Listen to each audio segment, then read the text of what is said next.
രാത്രി 10 മണി. ആദിത്യനെ കാണാതായെന്ന വാർത്ത വീട്ടിലാകെ പരന്നു. സി.ഐ. കാർത്തിക് ഉടൻ ആദിത്യന്റെ മുറി പരിശോധിക്കാൻ തീരുമാനിച്ചു. അലമാര തുറന്നപ്പോൾ വസ്ത്രങ്ങൾക്കിടയിൽ ഒരു പഴയ തവിട്ടു നിറമുള്ള ഡയറി. ആദ്യ പേജ് തുറന്ന കാർത്തിക് ഒരു നിമിഷം നിശ്ചലനായി. അതിലെഴുതിയിരുന്നത്, രാഹുൽ, എന്നോട് ക്ഷമിക്കണം.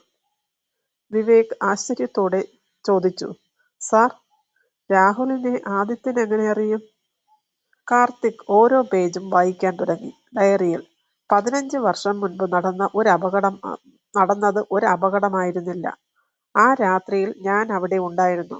പക്ഷേ സത്യം പറയാൻ എനിക്ക് ധൈര്യമുണ്ടായില്ല. കാർത്തിക് ഡയറി അടച്ചു. അതായത് ആദിത്യന് രാഹുലിന്റെ മരണത്തെക്കുറിച്ചറിയാം. അപ്പോൾ ഫോണിലേക്ക് ഒരു സന്ദേശം വന്നു. ആദിത്യനെ ജീവനോടെ വേണമെങ്കിൽ പഴയ തറവാട്ടിലേക്ക് ഒറ്റയ്ക്ക് വരിക. താഴെ ഒരു ചിത്രം. കൈകൾ കെട്ടിയ നിലയിൽ ഇരിക്കുന്ന ആദിത്യൻ. കാർത്തിക് ഒരു നിമിഷം പോലും വൈകിയില്ല. രാത്രി 11:30. പഴയ തറവാട്.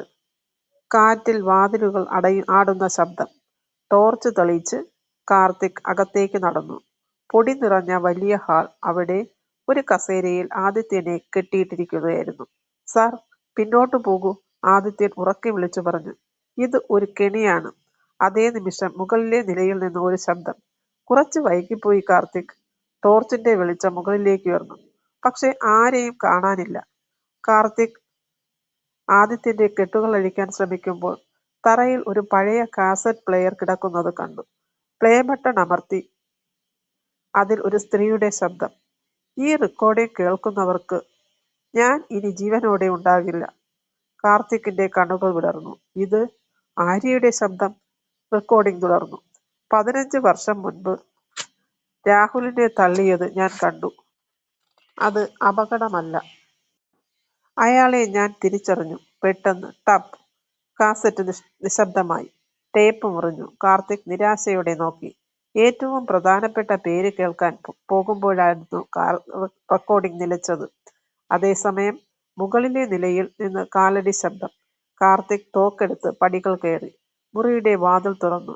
അകത്ത് ആരുമില്ല. പക്ഷേ ജനൽ തുറന്നു കിടക്കുന്നു. ജനലിനരികിലെ മേശപ്പുറത്ത് ഒരു ചെറിയ പേപ്പർ. അതിൽ ഒരു വരി മാത്രം. സത്യം നിങ്ങളുടെ മുന്നിലുണ്ട്, പക്ഷെ നിങ്ങൾ അത് കാണുന്നില്ല. കാർത്തിക് ആ പേപ്പർ മടക്കി പോക്കറ്റിലിട്ടു.